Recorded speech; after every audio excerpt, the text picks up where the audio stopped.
Son. Okay, perfect. Thanks, Paul. So good afternoon, everybody. Happy Thursday. James Wilkinson here. I'll be your co-moderator today. Appreciate everybody taking a little bit of time and joining us. On with us, we have Paul Edlin, Microsoft Midwest CTO, and Grady Pace, another security evangelist and co-moderator. We do appreciate all you guys hopping on with us today.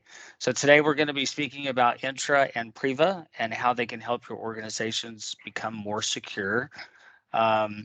Please, if you have any questions or anything, just pop them down in the bottom right-hand side of the screen there in the chat window, and Grady and I will do our best to make sure those questions get answered, and or have Paul address those directly. Paul be keeping an eye on the queue as well. So without further ado, I'm going to go ahead and turn it over to Paul, and we will get things kicked off. Thanks. Yeah, for those of you who have been through this wash, rinse, repeat cycle before, thank you for showing back up to the mayhem. These are, like in general, I try and keep the marketing to a minimum and focus right on the strategy, roadmap, demo, that whole thing. So, today's a little bit different though. I will say that there are, in particular, the Entra topic takes a little bit of unpacking. So I do have some materials here that I want to show you. And I'm going to de-emphasize some of the things that I think we've been through kind of on the, we've been through in the past, and maybe I'll just talk about them quickly, just so that I'm not wasting your time for those of you who've been through some of the Azure Active Directory discussions or conditional access or zero trust or any of the other conversations that we've had. If you're not familiar with what I'm talking about, then I would just say Grady and Patrick in the past have done a nice job of getting those recordings published so you guys can get access to them. And if you need access, just reach out to your account team and we'll get you access to those videos as well. Just so that, we're not covering the same thing twice for people who have shown up a bunch of times. I try not to waste your time on these too much, guys. I know how hard it is to sit through these sessions.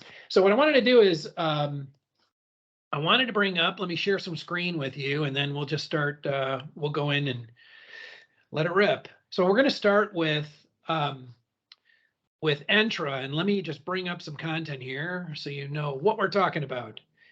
Entra. So what is Entra? Why do we do this, by the way? It's kind of, I think that people are kind of confused about what our strategy is here. And by the way, Microsoft changing names on stuff is almost like a drinking game. We can keep you pretty drunk with, the way that we change stuff so often. And, so if you don't like the way something is named, just hold your breath for a few minutes. We'll rename it. But the idea behind Entra is that it is a comprehensive view of what we think of identity. Okay, so identity is pretty broad in scope, right? And Microsoft really struggled. I will say, even in the past, we didn't do as good of a job of kind of understanding the complete life cycle of what a user feels like. And I'll give you an example of one of the things that I experienced when I was working with Accenture. And for those of you not familiar, I think most people are probably heard of Accenture, but they have 600,000 employees. They're one of the largest employers on the planet. It's all knowledge work. So these guys break everything that we put in front of them. So because they just beat our tools almost to death. But at Accenture, one of the things that they struggled with is that they would try and hire college kids, right? So as these people are coming straight out of college, they're using their Gmail accounts or their Hotmail. Well, nobody uses Hotmail if you're under 30, but if you're using your Live account or your Outlook.com account or your Hotmail account or Gmail account, right? They start off as almost like a B2C relationship, right? So business to consumer. And then Accenture hires them and they become a B2E, a business to enterprise user. And then they go to work at a customer, and then the customer hires them and they become a B2B object. And they decide that they don't want to work at that customer anymore, and they come back to Accenture and they become a B2E. And then they retire and they go back to B2C, right?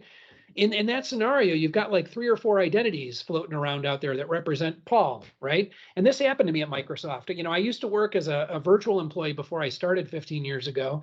And my account used to be something like pedland@microsoft.com. And then when I came on board as a full-time Microsoft employee, I'm like, can I keep that? And they're like, no, you cannot. We don't do that, where we give you, if you leave and you come back, we have to give you a different credit. I'm like, well, that's weird. Why? And it was just because of the limitations of the previous role, right? There'd be all these entitlements and things that you had granted to the previous role, and you want to revoke those, you want to add some new ones, et cetera, et cetera. So we kind of lose track of the user. And in the meantime, you've got 3 or 4 or 5 or 4 personas that represent a person.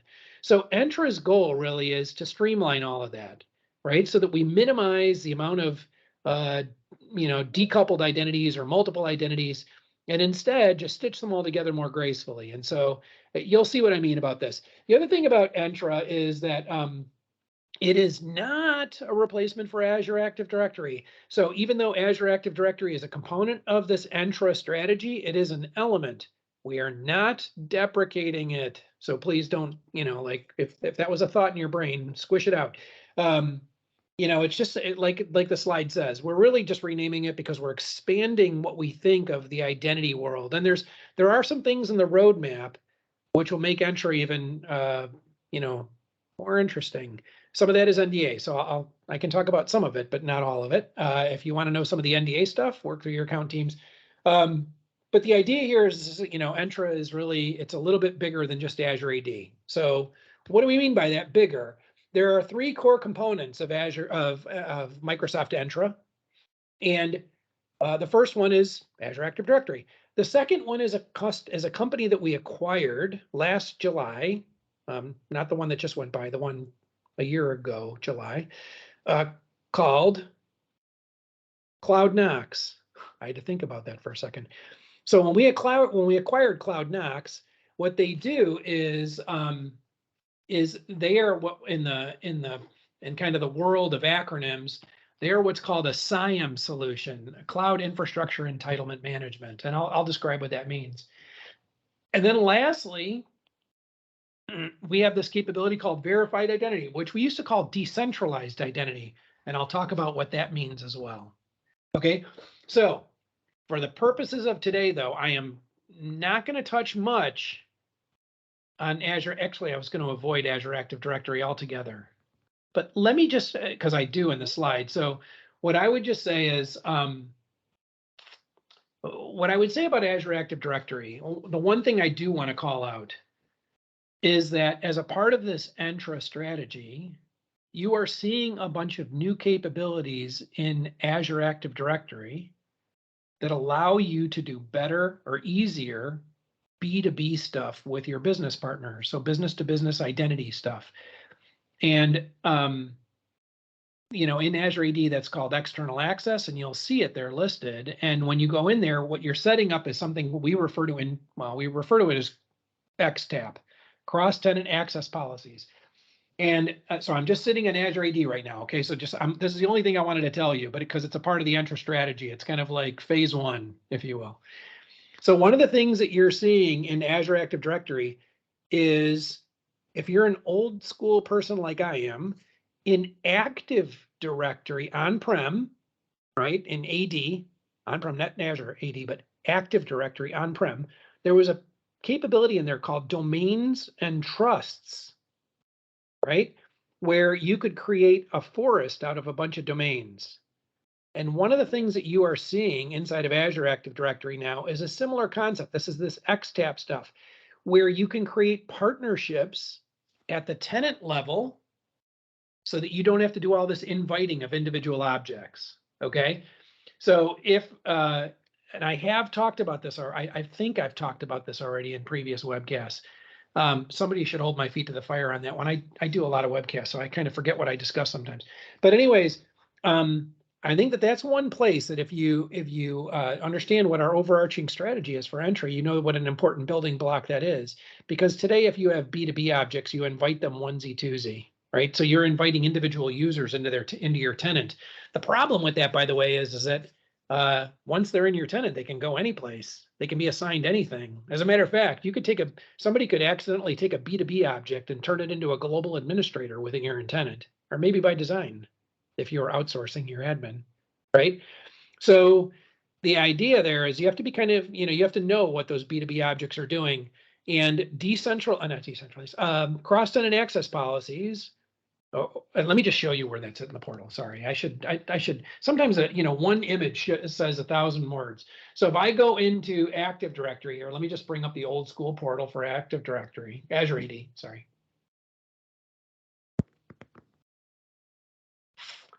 If you go into Azure Active Directory, you will see this thing called external identities. This is where those cross-tenant access policy settings are. And I'm not going to cover these, but this is where you can create those relationships between tenants, almost like Active Directory domains and trusts. Now, when you do this, there are some settings here that you need to be mindful of, and you have to think about these things, which I'm not going to cover today. And there's also some other settings in Active Directory, which I'll tell you, if you're worried about B2B objects, there is one document that will be useful for you, aka.ms/sharing externally. And this is a 9-step process that you go through to manage your B2B users. All of this is the very first stages of what's in Azure Active Directory for this Entra strategy. Okay, so there are some really cool things that you can do here, and I'm just going to leave it there. What I'll do is I'll put that link into the chat window so that you guys can get access to it. Apologize for being a little frenetic here in the beginning, but I realized that I didn't really want to talk about Azure Active Directory because we've covered it so much. But then there were some things that are a part of this Entra strategy that I think would be valuable to you. So apologies. This is how ADD works in my head. So, all right. So stage 2, though, what I really wanted to get into was permissions management, which was that SIAM stuff. Okay. And this was the CloudKnox company that we bought last July. So this is really powerful. And let me explain why it's such a powerful thing. Okay. So here's kind of a typical business problem. All right, I've been here 15 years. I mentioned that already. I've been with Microsoft for 15 years. I've had 4 different roles while I've been here. Okay, so I've been a director, I've been a manager, I've been like an individual contributor, etc. The thing about permissions is they tend to accumulate over time, almost like hoarding magazines, right? Or whatever else you want to hoard. You kind of just accumulate them and nobody ever cleans them out. So you just keep getting more and more and more and more subscriptions show up. That is the goal of what permissions management attempts to address, is that you accumulate all these permissions over time. And at some point, you might only be using, like, let's just say 50 permissions, but you've got access to 12,000. Well, that difference between the 50 that you use and the remainder is business risk, right? I mean, so if somebody exploited your account, they get access to do all the things that you used to be able to do in addition to the things that you can do today. So what this permissions management capability gives us the ability to do is see all of the resources in that I have, like AWS and Google and Azure and on-prem and things like that, and then see, you point it at those resources, and what it does is it interrogates them. It says, did you know that Paul has 12,000 permissions, but he's only using 30 of them? What would you like to do? And then with this cloud infrastructure entitlement management stuff, I can rein that in. So so what you're seeing here is like I said, I'm going to build some of these slides out. What we can do is I can take an inventory of all of my users or against all these resources that they have access to. It will interrogate all those resources. It'll come back and tell me what people have provisioned for, what they're actually using, and then that delta is actually what the tool calls permission creep index. Okay, so it's like a score. And then what we can do is we can grant permissions based on what they actually need. I can give them temporary access to permissions that might be out of the norm.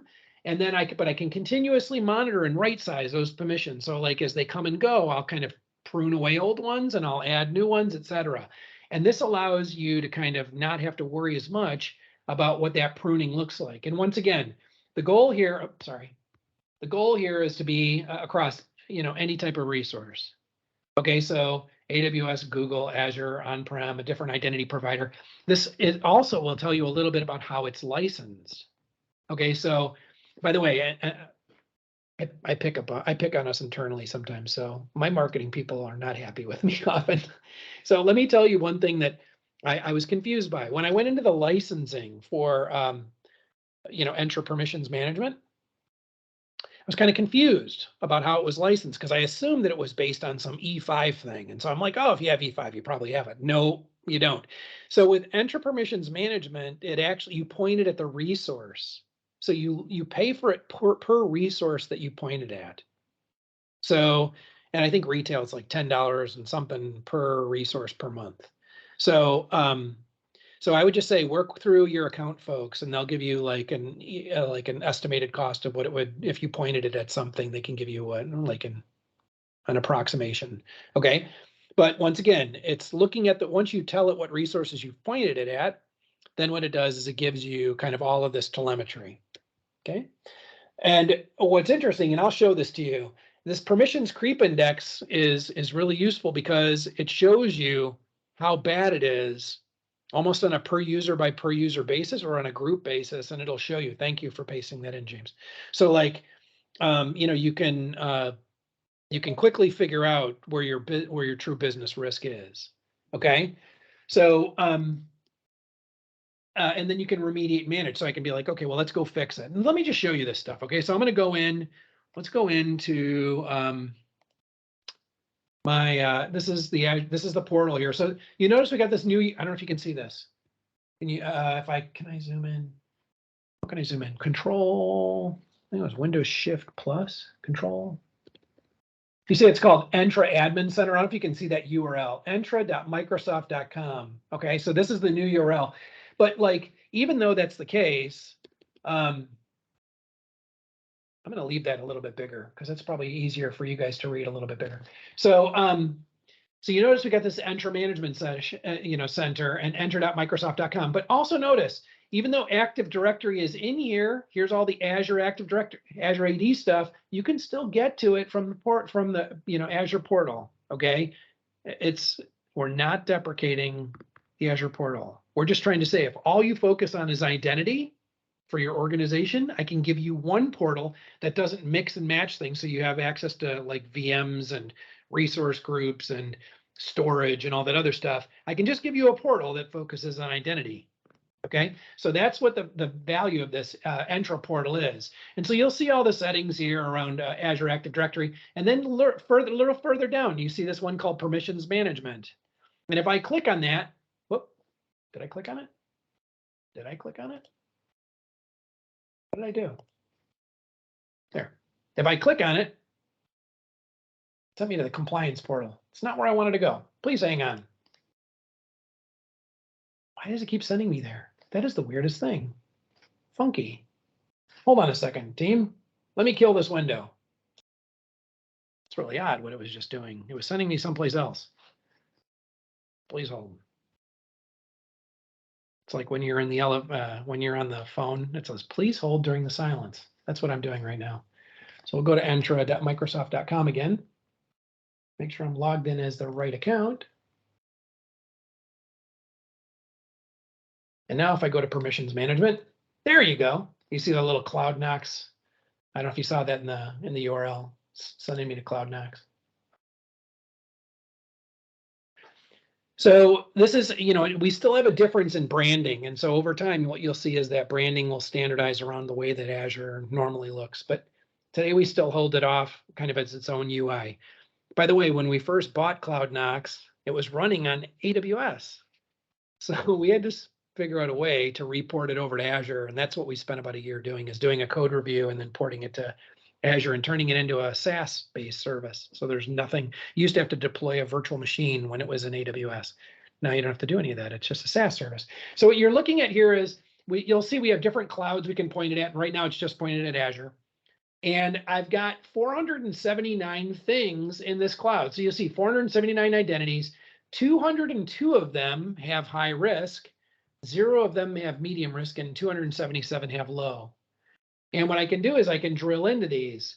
And so like if I said, show me like the average PCI trend, this is a permissions creep index trend. I can see that on a date by date basis. And I can also go in here and on the bottom, I can say, show me, like, for example, super users. Okay. And if I click in here within this tenant, it will tell me who all my super users are. And let me find myself in here real quick. I think I'm towards the bottom. Here I am, Paul. So you'll see my permissions granted or used is 91.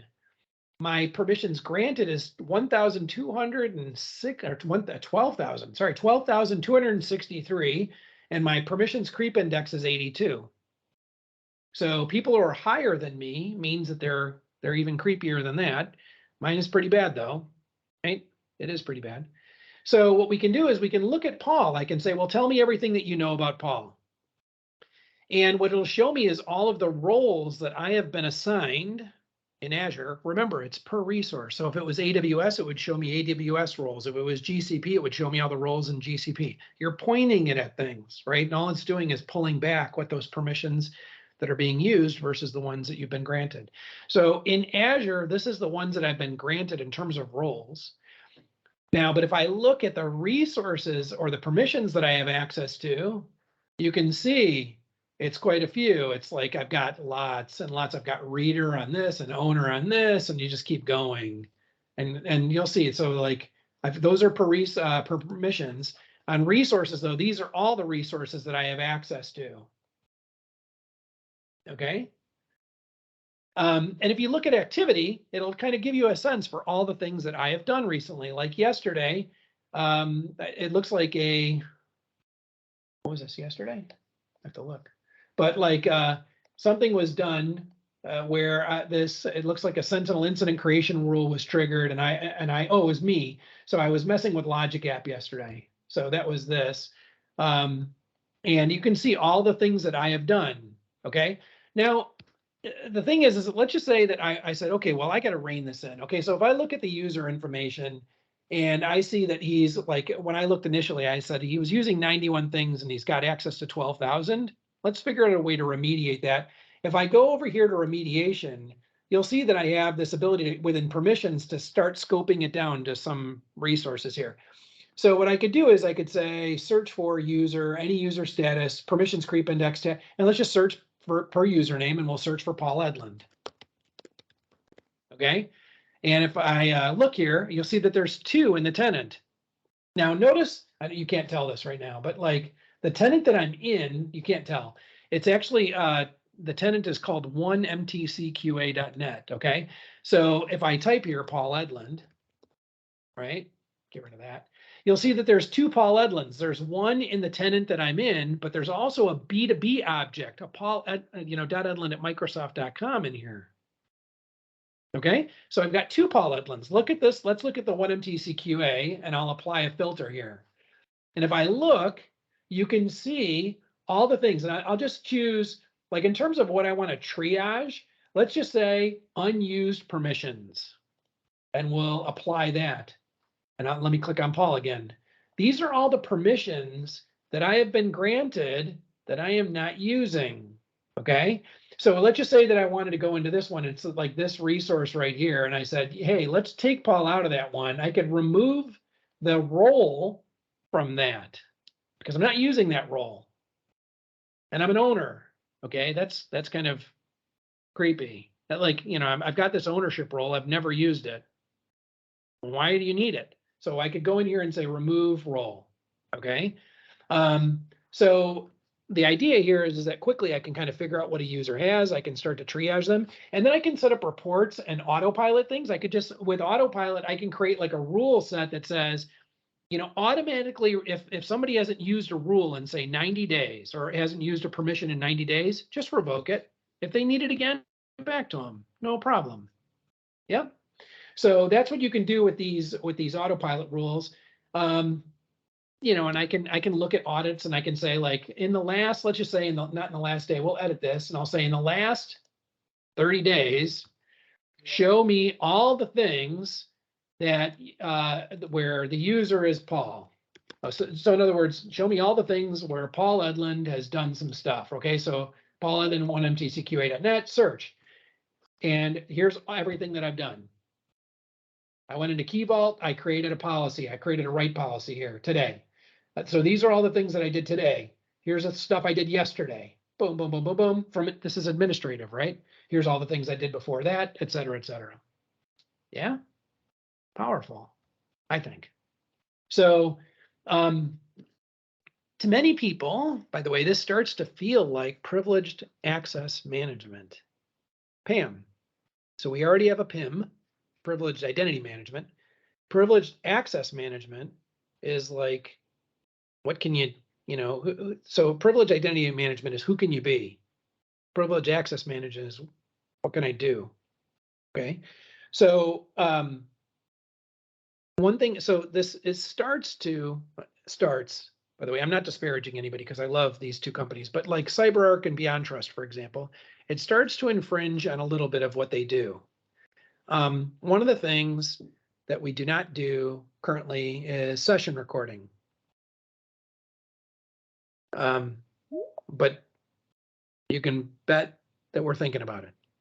I'm not making any announcements, but you can bet we're thinking about it. Okay. So, but the idea here is that at some point we will get more cloud-based PAM-like. Today, our PAM solution is Microsoft Identity Manager on-premise. What you're feeling though is this teeter-totter where today, in the old school world, everything was on-premise and the cloud was an afterthought, right? So all the gravity was on-premise. What you're starting to feel is that teeter-totter leveling out, where now the gravity is starting to be in the cloud, and what we're trying to do is take all of those on-prem things that you could do and bake the functionality into the cloud. So there's a few tools that feel that way. One is called Microsoft Identity Manager. The other one is called Configuration Manager, because you feel this tension between Intune and configuration endpoint manager, or what we used to call SCCM. But that's why that surface tension exists, is because we're slowly weaning ourselves away. Doesn't mean we're killing configuration manager. It means that we're just weaning ourselves off of it into a cloud-based solution. And so the same goes here. We are taking the PAM capabilities that we had in Identity Manager and all of the metadata management and all that other stuff, and just building it into Azure Active Directory and this element here. And SCIM plays a role if you're familiar with SCIM. Yep. So cool. I hope that's useful. I hope. If not, you can send me hate mail tomorrow. Okay. So let's get back to PowerPoint a little bit here. So once again, what you're seeing is kind of some of the things that I talked about. Grant identities on demand for a limited time basis, remove unused permissions, which I just tried to show you a little bit of. I can also monitor and alerts, right? So I can create a trigger that says, hey, if I ever see anybody create a user account in Azure AD, let me know, right? So this is that, come with some of those PAM features, like, hey, I want to know when people are doing things in the directory or in a service or from an administrative perspective. And you can use anything that this thing sees. So you could just focus in on storage or a key vault or, Office 365 functionality or whatever administrative things show up. Okay. So hopefully you find that useful. Next, I wanted to talk about verified identity, what we used to call decentralized identity. I don't have many slides here, so this will go quick. All right. So what is the goal here? The goal is today, if you think about an identity, it is not yours. Your identity is not yours. Now, your consumer identity is yours, your Hotmail account or your Gmail account. Every time I say Hotmail, I know it dates me, but like, like your, any of your consumer grade email addresses, right? Even then, you don't own that identity. Google owns your Gmail identity. Microsoft owns your Outlook.com or Hotmail cred. You can delete it, right? But ultimately, they own it. So they manage it, they back it up, they restore it, et cetera. They have, even if you delete your account, if they want it, if in the terms of use, if they say that they can keep it forever, they can keep it forever, right? With decentralized identity or verified ID, that is not the case. So with verified identity, the idea is that you own your identity. You, not me. And what you do is we verify that you are you through this decentralized identity, and then you can grant an organization access to your identity. So the classic example would be like, hey, I have this doctor today, and I want to give them access to my identity so that we can, they can create healthcare records, et cetera, et cetera. Tomorrow, may want to change doctors. So what I'm going to do is I'm going to revoke my credential from that doctor over here. I'm going to go to this other doctor and I'm going to use my credential over there. But all of the things, in theory, the things that they capture about you are yours. Okay. If that's the way that they've set it up. Now, there still might be a reference to your identity in their database or in their systems. Okay. There might be a reference to you, but they no longer own your credential. You've revoked it from them. Okay. So what happens here is you have somebody who stands it up, this decentralized identity, and that could be anybody, including Microsoft, because we created it, right? But anybody else could stand one up for you too. Once they've stood it up, anybody who's participating in this decentralized identity nomenclature can consume it. Okay, so Microsoft could be a originating point for a decentralized identity or a verified ID, but we don't own it, you own it. Okay, we're just helping you get it up and running. And so the way that this works is you have an issuer who validates you are who you say you are. And what they do is they issue you signed credentials. You then store those in your phone, for example, right? And in a wallet. And what happens then is when somebody goes to hire you, for example, you provide a proof of a claim to them based on this verified issuer that granted you that claim to them that you really are Paul. And it says, I'm proving to you that I'm Paul. And they're like, excellent. What we're going to do is we're going to bind ourselves to your identity. So now you're an employee of the company. So now tomorrow I leave and I can bind that to some other company. So I would say, kind of longer term, there will be like the place that we started with this verified identity is the the Department of Veterans Affairs. And because it's really large, because it has a huge group of contingents, and we're going to start fanning this out after that. But once again, Microsoft is not the owner of this. We're just the creator and the enabler, and then it's yours, right? So you can do this today, and there is if I'll send you some links. I'll Grady and Patrick and James and I'll send you guys some links afterwards with some more data about this verified identity stuff. Okay, so then that's pretty much it. So once again, we're covering two topics today. So one is just a little bit of Entra, and the other one is Priva. So what I wanted to do next is jump into the Priva stuff. Take a drink of soda because I'm going to lose my voice here. I did a webcast this morning with a bunch of folks from Germany on SAP security and things like that. So I'm starting to lose my voice. So Priva, another drinking game. This is Diet Coke, but we'll drink to that. So what is Priva? The goal behind Priva is that when you've created a persona inside of a company, all kinds of things happen within that persona. And ultimately, as a corporation, you have to abide by things potentially like CCPA or GDPR, or you have PII and personally identifiable information in your organization that you need to protect, or PHI, personal healthcare information, right? And so these regulatory things create business risk for you, right? That's really what it is. It's all about, mitigating business risk. And so what Priva allows me to do is understand where that PII, PHI, CCPA, GDPR stuff is in my environment and where it's being overshared or overexposed. I can create a strategy to rein it in.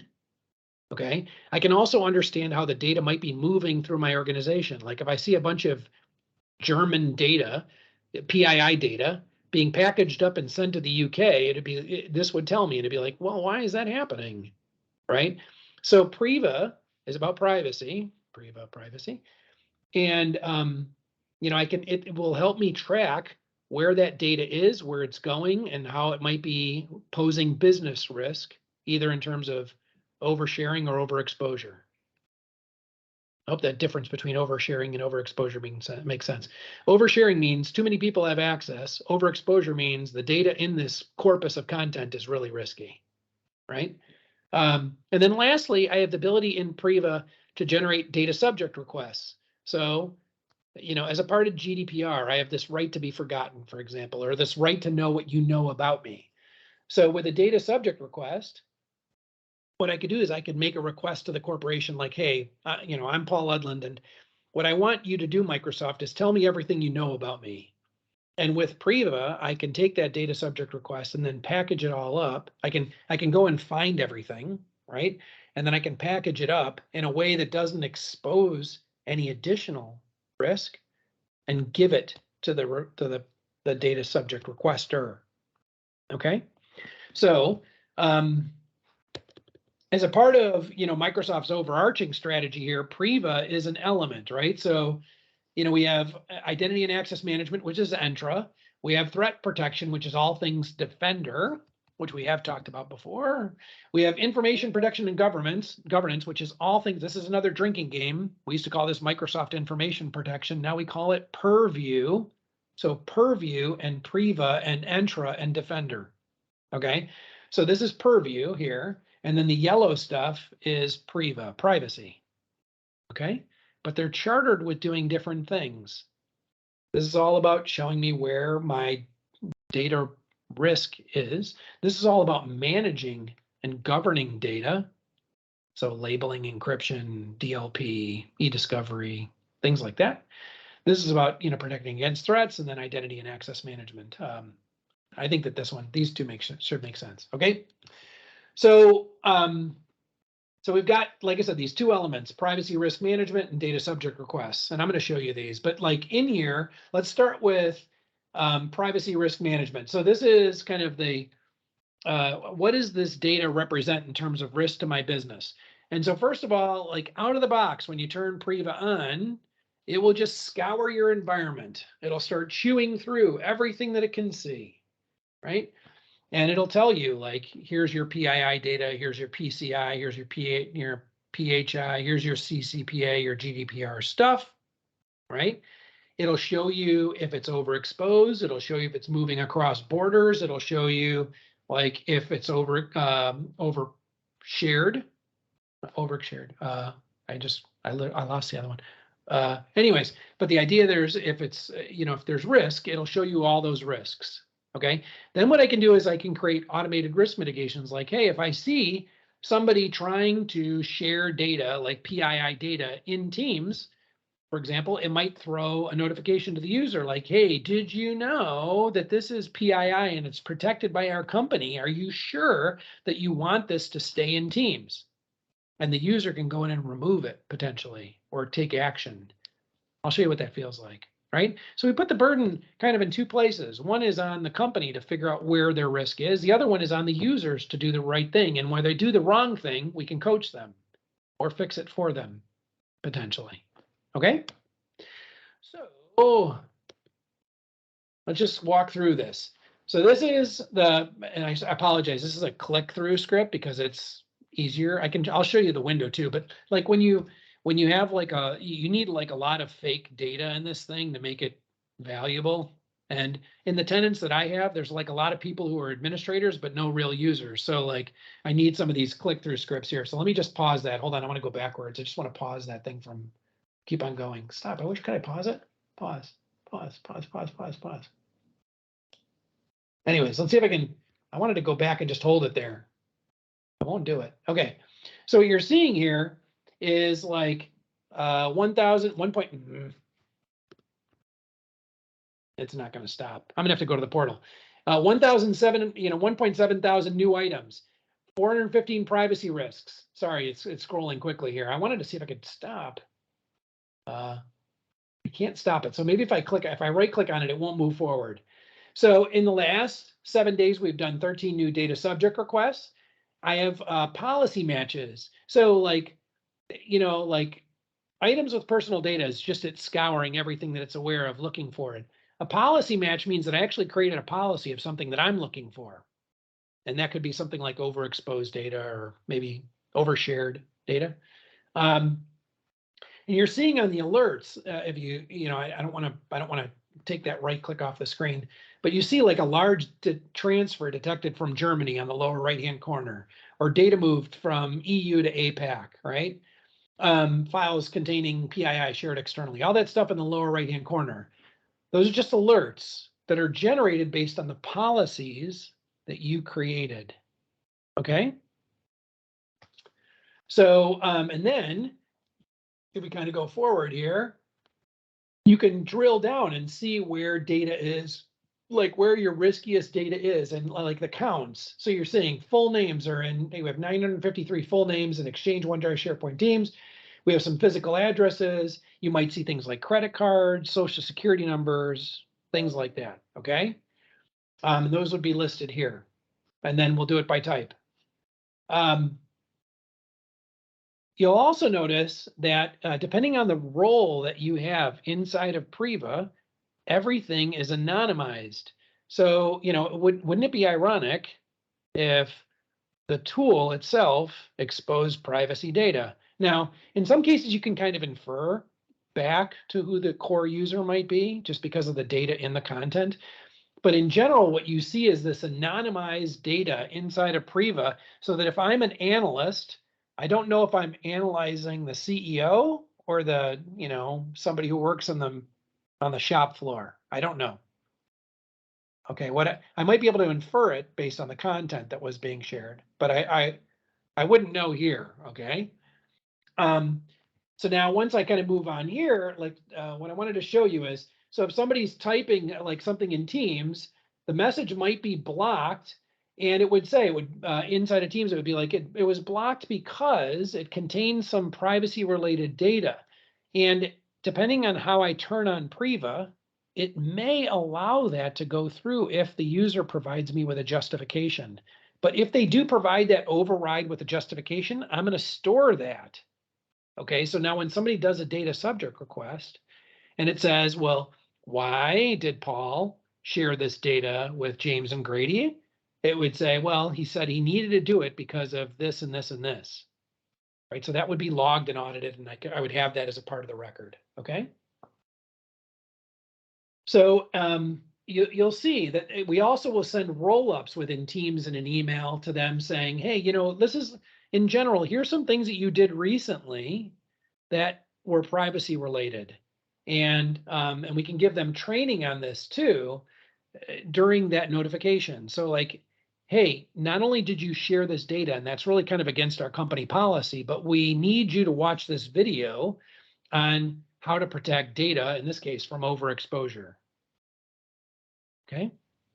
And we'll track that as a learning experience for them that they have to do. If they don't do it, you'll get a report saying it hasn't been done. Okay. So, and once again, we'll show them roll-ups of that as well. So in this case, you've got 7 or 8 things, and we're just kind of giving you, if there was a training associated with it or like whatever, you could say, here's the things that, I want to keep this, trash this, you posted this, a bunch of social security numbers in here. Do you want to keep this one or trash it? And I could go keep, trash, keep, trash. Yep. So the second part is the data subject requests. And in the data subject requests, what we're really, once again, just to remind you, is like what we're doing is we're saying, hey, I need to know, maybe because of GDPR, what do you guys know about me? And so I make a data subject request, or like a country says, hey, we need to know what you're storing about this user, or I don't know. Anyways, data subject requests can come in a few formats. So, what we do is, maybe the right to be forgotten or right to access, what we would do is make a request into the system. The request goes and gathers everything. And then what we do is we review that data, because we're not just going to, let's just say that Dave here is the person who requested it. Just because he requested it, I'm not going to take all the things where I mentioned Dave, but also 9 other people and give it to Dave, right? So that would be kind of crappy if in an HR report, I'm sending Dave information about Joe, right? So what we do is we review that. We will figure out if things need to be, redacted or removed or et cetera during a review. And then it creates a package out of all those resources, almost like a zip file. with a bunch of PDFs in it essentially, and some other data. And we provide that to whoever the requester is. Okay, so what you're seeing here to kick off a data subject request is we have to provide like the scope, we have to provide like data about the person, email addresses, addresses, phone numbers, set the date range that we're looking for, the locations, when it's due, and confirm and give it a name, right? Next. And at that point, it will literally it can take sometimes a day or more to start chewing through everything, SharePoint, Teams, OneDrive, Exchange. Over the course of time, you're going to see that sprawl out as well to other data repositories. Like, you know, I would imagine things like on-prem file shares, databases, things like that. But today it's very Office 365 centric. And once we say done, it just starts going. Then we get a report like, here's where we're at with this data subject request. We're still gathering info here. This one's under review. This one needs review. This one is closed, et cetera, et cetera. So you're seeing the stage here, okay? Notice here, like there's also, when we're climbing through here, some of the things you'll also notice that things are being tagged. And so what you're seeing here are some tags that were automatically applied. So we had confidential, highly confidential. Those are tags coming out of information protection. So, but in this case, like I may want to actually redact something. So you'll see annotate, and then I would go in and say, hey, I want to redact an area of this because it has other things in there besides just, you know, this is a request about Albert G, but there's other people in there, and I could redact a whole section of a PowerPoint or in a CAD file or a notepad file, whatever.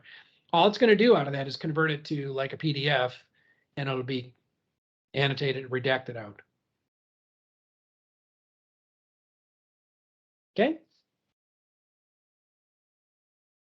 So that's that. So here's that in action. So if I go in here, we'll go into, I can open up another, I closed all my windows, so now I got to go back into it. And I've got a few of these open, so hang on with me while I pull it open here. So if you go into the compliance portal, this is all things data. We scroll down here to data subject requests, for example. You're going to see that this trial expired in this tenant, but it's because like it's a demo tenant, nobody wants to pay for it. So anyways, I can still continue with whatever I started. So here, when I click on Matt Hink, this one for Matt, it is telling me where it's at in the stage, right? So I've collected the data, and now it's under review. So I can say, show me all the data that's collected, right? And I have this chat from Matt Hink to somebody else, right?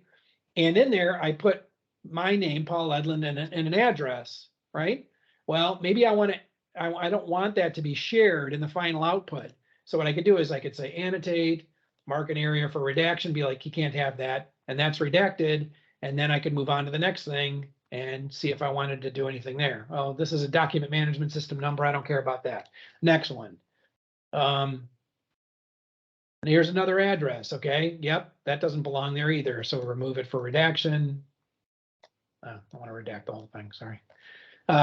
Move on. Just keep moving on. So in some of these, this review could take a long time. I mean, you're doing things like listening to voicemail messages. You're looking at things like, you know, chat messages, channel messages, emails, etc. It's all going to be in there.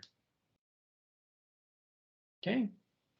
So that's the way data subject requests work.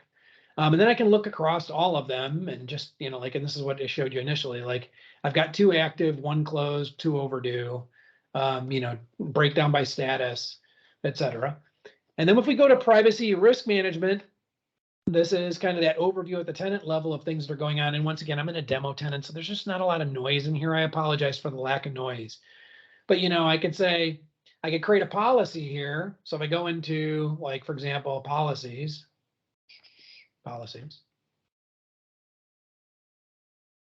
I could say, we'll create a policy that says, tell me whenever I see data overexposure versus data minimization. So data overexposure versus data minimization means like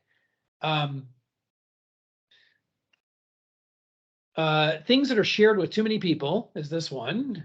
This one is the data in there is too much. Like, like maybe you set a rule that says if I see more than 5 people's data in there, that's data, something I want to minimize. Like if data overexposure is like it's shared with 4,000 people, maybe we only want to share it with 5. Maybe that would be better, right?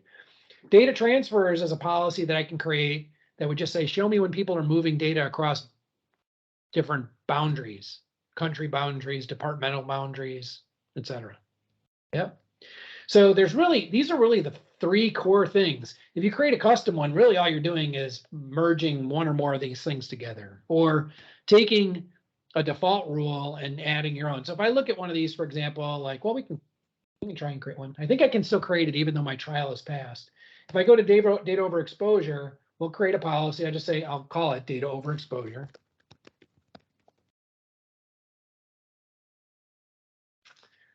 And what it'll do is it'll walk me through the wizard to, it just created it. Didn't even ask me it didn't ask me questions. So sometimes it'll ask me questions. That one isn't, it just says, I'm going to look at this one. Actually, I'm kind of surprised. I thought it would give me some options. Well, I guess not. It's kind of boring. Oh, that's what I was looking for. So here, that's what I wanted to see. So if I go in here to edit, boom. This is where I said data overexposure next, right? I could tell it what I care about. So maybe I said, okay, well, I want to add something to this list. You see like social security number, driver's license number, bank number. I might add something here like, like a credit card or something else, right? So I could add sensitive information types. By the way, I'm not going to describe sensitive information types. We did that in like a Microsoft information protection one. But out of the box, you'll see that we got a lot of these that we understand. Things like credit card, social security numbers. So when I say credit card, I'm not looking for any old 16 digits. I'm looking for the 16 digits that equal an Amex. So like there's checksums and maths going on here. I can also create my own, and I created one called Client Matter. So that's this guy right here. You can create your own of these sensitive information types as well. Okay, but I could just say, hey, I want to look for any of these things, right? And if I see them in across these users or groups, and then this one says all, in these locations, and once again, OneDrive and SharePoint, depending on the policy, this is data overexposure. In general, we don't see that in email. Usually it's like, because email's not a shared resource. It's like I send you something, okay? So that is it's a different thing. This is like a persistent storage problem where it's just sitting there waiting for somebody to go access it in the clear, okay? So that's why you only see OneDrive and SharePoint here. Under the conditions, I could say, well, shared with who? Publicly, internally, externally, et cetera, right? So that would be useful to know. Show me all of the credit cards that are shared externally. Wouldn't that be nice to know, right? To find outcomes when I could send notifications and just wrap it up. And there is like a place in the Priva portal where I can specify who notifications go to. Okay. So, and actually this would send, I could send this also to the user who just shared it, right? So this, in this case, I'd be like, hey, you got some training to do, and here's a URL of that training, okay? Next. Oh, I didn't do that, so we'll just uncheck that box. Alerts, these are administrative alerts, yep. So, and I'm sorry, this is the one that would go to the admin. The outcomes would go to the user. The alerts would go to the admin. Okay, next. I'm gonna turn that off. I don't want to do it. Next. Mode, turn it on or run it in test mode. No, if I turn it off, it's on for the world. If I turn it on and if I leave it in test mode, it'll say, here's what would happen if, right? As opposed to that's when running in test mode. If I turn that off, it's not, no, this is production now. I'll start doing things for you. Yep. Next, finish, you're done. Okay. So it's still running on that. That'll run for a while. That'll run for probably 12 hours. Okay.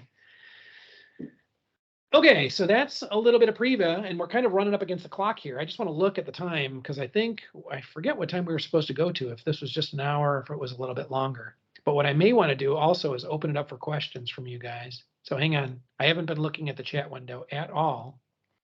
Yeah, there's one question in there, Paul, and I believe we have until 4 o'clock if we do. if we need all the time. Yeah. Yeah, but I love giving time back to you guys. So, what questions? What's in there? What's questions? In there? One question from Ben. Can you, and I think it was related to Entra, can you use this to create custom roles automatically, i.e., check the task that they're using, and from there automatically create a custom role out of it? So, yes, you can do that. The other thing though is that well,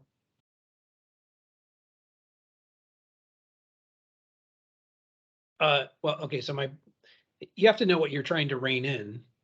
Okay, but I can build a rule that says, if I see that you haven't used something in so many days, then I can trim it back. But the question that you have to ask is like, well, if somebody has access to X, I'll give them Y, right? That's different. Okay, so in other words, if I drop you into, like, let's just say, let me go in here real quick, hold on. So if I go to Entra, right, and I say, I'm going to drop you into a role, right? So if we go into show more here, roles. If I say I drop you into the role called application developer, or global administrator this is the scary one, right? If I drop you in there, how do I know that you're not supposed to be a global administrator? Why would I pull you out?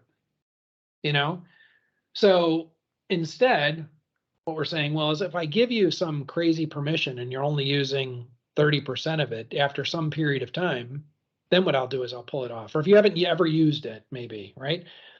But the idea that you have, the reason why I kind of am over compensating on this answer is because ideally, what I would rather do is create a dynamic group that said, like, and what I mean by that, under groups, right? If I said I'm going to create a dynamic group, so I'll create a new group here. And instead of being an assigned group, I create a dynamic user group, for example. You can create dynamic devices and dynamic users. And this is based on a query. Okay, so the idea here is I would say, well, like, if your, to your department equals finance, right? And I'm just making this up. And your manager maybe is so-and-so, or your state equals Illinois, where I live, right? Then what I'll do is I'll put you in this group. What I would rather see is something like a dynamic group, to put them into a role. And then what you do is you put this group in a role. You follow me? So now let's just say that if they move from Illinois to Wisconsin, right, they'd be pulled out of this group and they'd lose access to their role. Or like, hey, you have this manager today, and if this is your manager, I'm going to give you these things. But tomorrow, if you change managers, I'm going to give you something else. Right? That's kind of the thing. Thanks, Lois. But you get the idea. So I think that you can solve that problem in one of two ways. The goal of the permissions management stuff is more like, you were granted this, but you're not quite using it, right? This way says, hey, what I'd like to do is I'd like to ensure that the minimum number of people belong to this role, right? And if they move around or they change, I'll add them or remove them from the role automatically. Okay, I hope that makes sense. But if not, type something else into the chat window. Much more trying to solve the problem of providing too much permissions, not what you're talking about. Well, yeah, I mean, but the one leads to the other, right? So in one case, the reason why permissions tend to creep is because nobody goes back and cleans them up, right? So in that case, if you're using dynamic groups, right, you shouldn't have to do as much cleanup. But in the case of in the case of permissions management, it's like, no, you gave them all these things. Like, you gave them 3,000 permissions. They're only using 2. And then what it could do is you could create a bespoke role just for the 2 that they need. Okay, it would take out all the other ones that they're not using and just give them a specific role for the 2 that they use. So it'll work, but ideally it's kind of like garbage in, garbage out. Ideally you want to keep the garbage out, right? So you do that with dynamic groups. On the other side, you know, for things that are over provisioned, you can kind of use it as a means of reining it back in once it gets out of control. Right? So you want to do both. Keep the garbage out, rein it in when it gets crazy. I hope that makes sense, Ben. Anyways, I'm happy to answer, I'm happy to, if you want to chat about it, you can send me an email, pauledl@microsoft.com. We can go after it. Any other questions?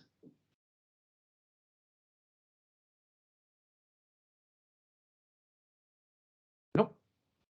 I don't see anything in the chat. Cool. I love giving you guys time back. So, that was what we wanted to, that is a little bit of what we wanted to cover today. Maybe some other time, if you feel like it would be useful to go through the Azure Active Directory stuff in more depth, it's just that would literally kind of go 2 hours on its own with Azure AD, with all those capabilities that are in there. And I've done a lot of it already before. So, but I'm happy to do it again. These are driven a lot by you. So if you guys have feedback or things that you would like to see in these sessions, just send messages to James and Grady and Patrick and your other accounts. Yeah, there are trials for this, by the way, Ben, and you can get trials to Priva as well as Entra, the permissions management stuff. Both of them are the links are in the chat window right above your comment, Ben. Cool. Yeah, links for trials and stuff. Yep.